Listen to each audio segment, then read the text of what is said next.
Baik, terima kasih. Bismillahirrahmanirrahim. Alhamdulillah, wassalatu wassalamu ala rasulillah, amma ba'd. Selamat untuk Ustadz Muhammad Furqon Aditya Saputra. Luar biasa sekali ya. Kalau saya sih agak sedikit beda pendapat sih. Ini perlu banyak sekali perbaikan ini. Karena memang tidak melihat pedoman kayaknya ya, cara menulisnya itu ya. Iya, iya, kurang bimbingan juga ya, kurang apa tidak. Emang ke Bu Evrita ya, jadi udah banyak karena pindahan dari Al Furqon, dari Lareba ya. Dari ini Misbah. Oh, Misbah, Tangerang ya. Ada berapa orang sih pindah di sana? 8 ya. Iya, oke. Ya ini kan Furqon kan masih muda ya, sayang gitu. Jadi kalau nggak saya kasih masukan sayang sekali gitu ya.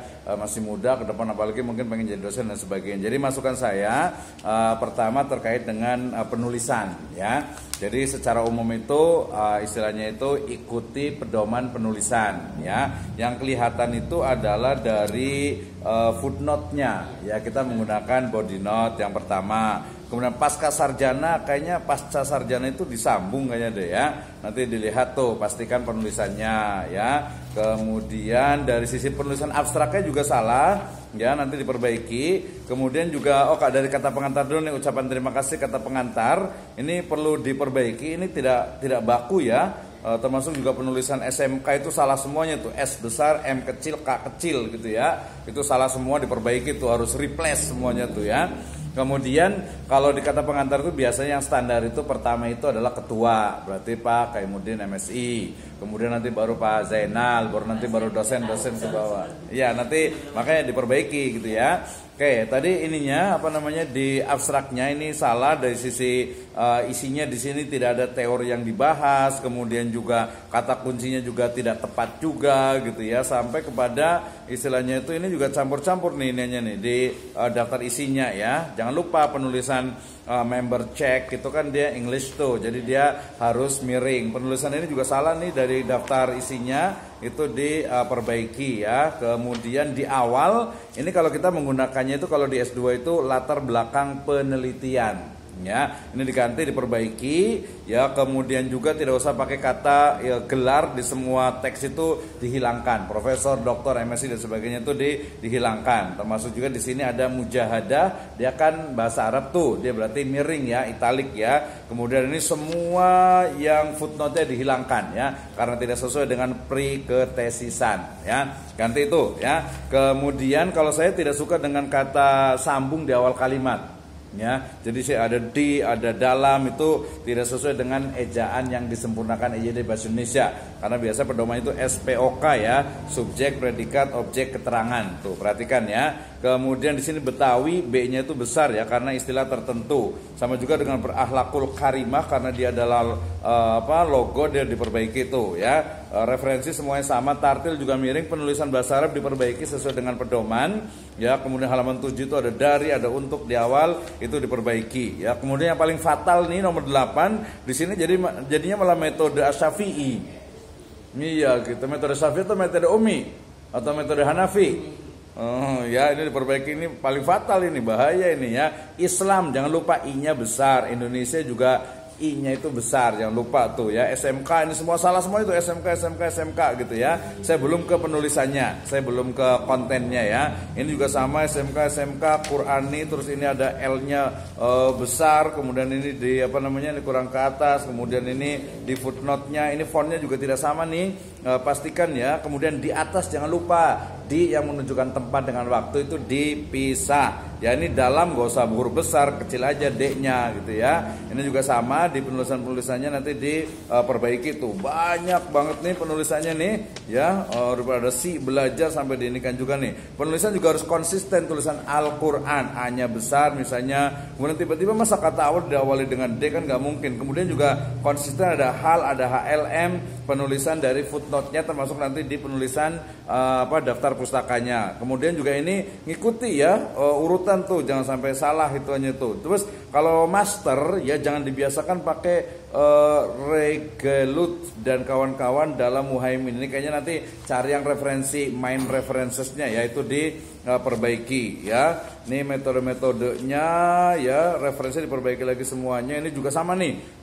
Di atas ada Gharaibul Quran dan lain sebagainya, itu semuanya diperbaiki. Termasuk juga di penelitian terdahulu, banyak sih, ada beberapa tapi kurang relevan dengan penelitiannya, termasuk tidak ada metode yang digunakan dalam penelitian yang relevan. Ya, ini diperbaiki ya. Kalau menurut saya sih kalau sudah ada ini nggak usah pakai ini lagi ya. Dan di sini sebenarnya harus ada metode, makanya di sini ada metode nih. Jadi kalau sudah ada narasi nggak usah pakai ini ya. Ya kalau mau agak tebel-tebel ya tulis metode aja, ditambah di sini di tengahnya untuk metode yang digunakan, metode dengan apa hasilnya. Kemudian metode ini yang paling parah banget menurut saya ini ya. Kalau dibilang kualitatif menurut saya itu sangat tidak ini sekali ya, tidak memenuhi kriteria untuk yang kualitatif. Bahkan dari sisi referensi saya yakin sekali sih ya, suudon gitu ya. Ini bukunya Lexi Moleong punya nggak?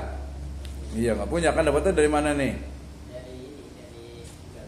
Iya dari Google. Semua kayak gitu rata itu sangat berbahaya sekali ya.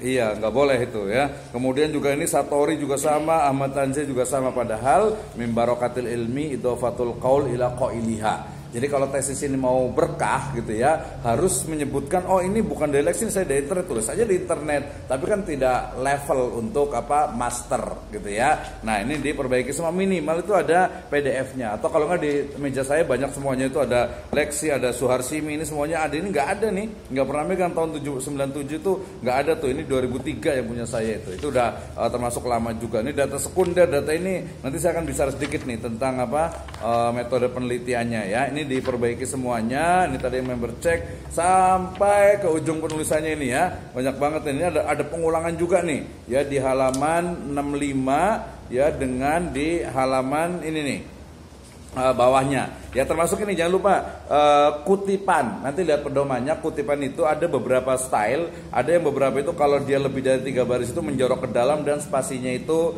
dia 1, jangan lupa tuh ya. Perbaiki ini taksis itu diperbaiki ya. Banyak banget nih ya. Nih kemudian ini ada pengulangan nih, ada pelaksanaannya gitu ya, pelaksanaan pembelajaran Al-Quran di metode Umi. Di sebelumnya ada kok, di sini ada lagi gitu ya, jadi nggak nyambung, ini kurang justified, ini diperbaiki ya. Penulisan-penulisan ini juga sama nih di metode penelitian, enggak ini nih, ini spasinya 1 diperbaiki ya.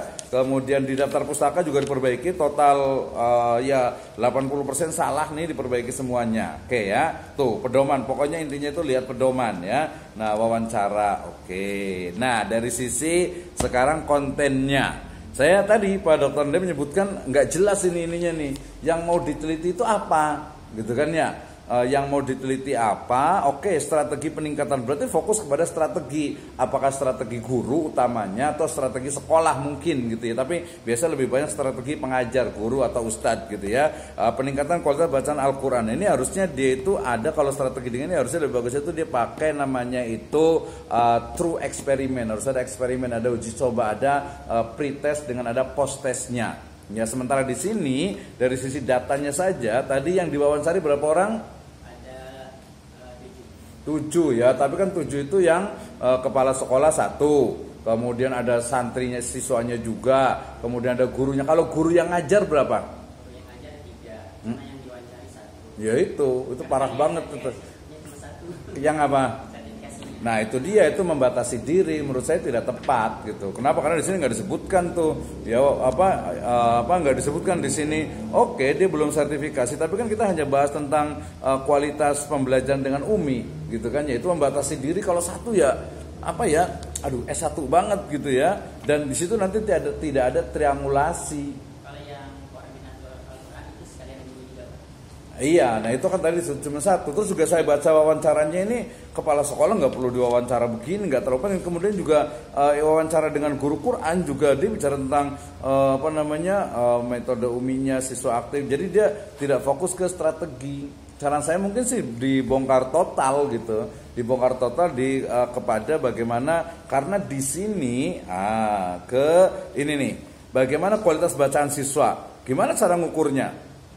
Ini kan berarti pakai tes terakhir gitu kan ya. Siapa yang ngetes? Kita berarti mungkin ya peneliti. Bagaimana strategi peningkatan? Ini kan guru. Nah, gurunya cuma satu gitu ya. Jadi apa ya? Biasa banget gitu. Kayaknya S1 juga bisa. Apa faktor pendukung dan penghambat? Di sini ada evaluasi. Tapi ternyata di rumusan masalah tidak sesuai dengan apa yang ada di bab yang keempat dan juga yang ada di bab yang kelima. Penutup nih. Panjang banget nih, proses pelaksanaan malah nomor 1 ya. Nanti penutupnya kesimpulan nomor 1 adalah ini kalau mau, cuman ini saya nggak setuju nih dengan ini nih. Ini terlalu biasa. Ini masa tiba-tiba langsung kualitas, kecuali dia ada pretest dengan post-testnya kan ya. Jadi bagaimana kualitas bacaan Al-Quran siswa di Condet ini berapa? Siswanya semuanya berapa? Ada 453. Iya, terus diambil berapa? Cuma 1 kelas. Iya, kenapa 1 kelas? Karena memang banyak. Ya nggak bisa kayak gitu. Ya, jadi kalau itu jangan dibilang di sini SMK, berarti di ini aja di kelas gitu. Kalau kualitatif dia spesifik di kelas sebutkan, jangan di SMK-nya. Kalau di SMK dia generalisasi berarti kuantitatif, karena dia kan nggak ada samplingnya tuh, ya. Nah, jadi kelas berapa? Kelas 11 MP3. Kelas 11, iya yang tadi ya MP3 itu ya. Nah ini. Kelas 11-nya ada 4 kelas, Pak. Iya, ini faktor pendapat pendukung, strategi penggunaan. Jadi ini nih, jadi kayak cuman strateginya pun kita baca nih ya. Strategi penggunaan metodologi dalam meningkatkan kemampuan yang merdeka sangat efektif. Nah, justru dari tadi tesis ini bicara tentang efektif. Padahal kajian teori tentang efektivitas itu nggak ada. Dia hanya deskripsinya pun deskripsi datar-datar aja. Gitu ya. Jadi saran saya sih kalau mau di sini ketika kita memberikan statement bahwasanya sangat efektif, pakai sangat lagi ya. Apa standar ukuran efektifnya? Hal ini dibutuhkan ada peningkatan dan perkembangan sangat baik dalam kemampuan. Ya, nah ini karena dia tidak ada tes sebelumnya itu tidak ada menjawab dengan tartil, kesulitan membedakan tartil, masih banyak kekeliruan, masih banyak juga. Dilihat dari bacaan Al-Qur'annya yang sebelumnya belum bisa menjawab dengan tartil, kesulitan membedakan tartil, masih banyak kekeliruan dan memperhatikan. Saat ini bisa telah mampu membaca Al-Qur'an dengan sesuai dengan kaidah tajwid dan maksud yang benar. Mahrut miring ya. Dengan demikian peserta didik dapat menghafal Al-Qur'an dengan lebih mudah. Jadi menghafal jadinya ya. Padahal ininya kualitas bacaan. Beda loh kualitas bacaan dengan hafalan gitu ya. Iya betul. Tapi kan dia baca dulu atau hafalan dulu? Baca dulu, Pak. Enggak, dia penelitian itu mau bacaan atau mau ya bacaan, jangan nggak terlalu bicara tentang hafalan, fokus aja ke bacaannya. Standar ukuran kalau di kuanti itu indikator kelancaran sebenarnya, itu indikator dari kualitas bacaan Al-Qur'an. Ini yang tidak disebutkan gitu ya. Kemudian di sini ada faktor yang mendukung keberhasilan. 3 guru, pengajar, profesional. Buku gurunya juga cuma 1, gimana mau profesional ini ya. Yang memadai metode, kemudian dukungan orang tua. Tadi orang tua belum sebutkan ya. Malah kepala sekolah hampir tidak ada sama sekali. Gitu. Jadi agak-agak sumir sih ya, agak-agak sayang aja sih.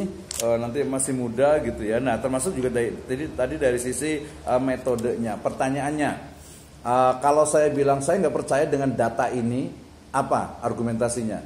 Pakai metode apa membuktikan bahwa data ini kredibel? Iya, kalau di kuantitatif itu valid, kalau di kualitatif itu kredibel, sikoh. Apa untuk membuktikan bahwa data ini memang benar, efektif, memang benar pembelajaran seperti itu, apa buktinya? Pakai teknik analisis apa?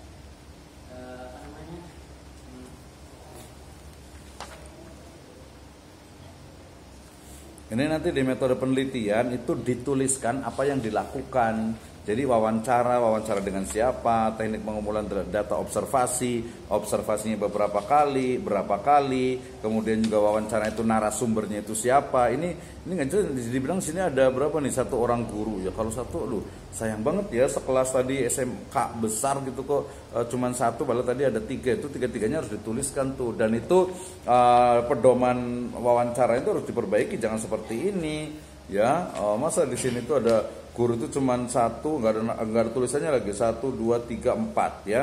Bagaimana hasil belajar siswa sedang menggunakan metode ini sebenarnya nggak usah. Nah ini pentingnya. Ini kan kayak saya mau nanya tadi, balik ke tadi juga teknik analisis data. Di sini kan data bilang siswa lebih terampil dalam membaca Al-Quran sesuai dengan kaidah ilmu tajwid. Ini ada data lain nggak yang mendukung? Cuma di spreadsheet aja. Di spreadsheet. Terus di rapotnya ada nggak? Itu valid nggak? Di rapot ada, karena kan ada ujian seperti ATSTS, ujian UAS gitu. Ada berapa persen? Di sini ada nggak? Dicantumkan nggak Yang apa ya Pak? hasilnya? Sini cuma yang tadi yang 7 hari. Cuma 7 hari doang. Nah, Kenapa 7 hari? karena kalau dimuat semua nggak muat Pak. Muat lah, masa nggak muat sih? Kan cuma satu kelas. Enggak, maksudnya itu gini. Jadi salah satu dari analisis data namanya apa? Triangulasi. Tahu triangulasi itu apa? Iya, triangulasi juga nggak tahu. Makanya tadi balik lagi ke pertama, kredibel tidak data ini? Coba berikan kepada saya argumentasi bukti bahwa ini memang kredibel, buktinya ini bahwa memang nilainya itu bagus. Apa buktinya? Kalau saya sesuai dengan wawancara dengan beberapa orang sendiri. Kan wawancara nggak bisa kok. Bisa aja kalau dia bohong gimana? Tapi kalau bohong, Ya justru kalau namanya peneliti itu mengantisipasi kalau dia bohong atau mungkin dia lupa atau mungkin dia lalai, namanya juga manusia, mahal khotawanisian, atau mungkin ditutup-tutupi gitu. Oh, ini bagus semuanya kok gitu, padahal cari dari mana lagi datanya nih untuk membuktikan bahwa ini benar. dari data yang di Scripset Pak. Scripset dapatnya dari mana? Dari Bapak. Berarti sumbernya masih dia juga. Dari rapot yang sudah tanda tangan kepala sekolah atau dari wali kelas? Iya, ada Pak. Itu maksudnya. Jadi dia harus ada namanya itu triangulasi. Jadi memastikan dari berbagai sumber, termasuk juga nanti wawancaranya. Itu cuma ini. Rapat juga ditulis juga di situ Pak. Hah? Berdasarkan rapat juga. Ya iya di sini kan tadi justru di sini nih di teknik pengumpulan datanya nih ya. Data primer, data sekunder itu dia nggak disebutkan data primernya apa, teknik ini di sini udah teknik pengumpulan data, ini teknik pengumpulan data, sini teknik pengumpulan data lagi gitu ya. Ini titiknya sampai 2 segala lagi ya, kebanyakan nih misalnya wawancara interview kan. Nah ini nggak ada referensinya gitu ya. Kemudian dokumentasi juga, dokumentasi apa nih misalnya? Dokumentasi ini kan sangat normatif, nggak ada sumbernya nih, tambah referensi. Pelengkap metode pengawasan wawancara dilakukan oleh peneliti dengan metode kualitatif. Masa metode kualitatif lagi, orang udah bicara tentang dokumentasi ya. Adapun dokumentasi dari peneliti ini adalah di SMK Merdeka dengan strategi dalam meningkatkan kualitas, yaitu gambar, foto. Memang ada foto yang diinikan. Ya foto wawancara mah bukan data, itu bukti. Iya, jadi apa? Nah di sini harusnya itu ada rapot lah, ada mungkin presensi harian lah, itu data yang sebutnya itu dokumentasi. Baru dianalisis nih, pakai ngambil dari Bogdan dan Biglen juga, Moleong gitu ya. Moleongnya 39 di mana nih? Pakai ibit-ibit lagi ini disalahin nih sama Pak Dr. Zainal nih ya. Analisis yang dilakukan data kualitatif dan pakai kuantitatif segala lagi di sini, kan? Nah ini kekurangan dari rata-rata tuh di metodologi penelitiannya kualitatif seolah-olah itu mudah. Kalau S1 sih nggak apa-apa ya, kalau S2 sayang gitu ya. Jadi intinya nanti ke saya lagi aja untuk perbaikannya. Pertama penulisannya dulu, kedua diganti karena menurut saya ini harus diganti dari sisi judulnya ini. Ya terlalu biasa banget lah gitu ya. Nanti kan ke saya ke Pak Dr. D juga beberapa kali agar dari yang biasa menjadi istimewa, dari yang istimewa menjadi amazing ya. Oke, terima kasih Ustadz Furqon. Ada pertanyaan nggak?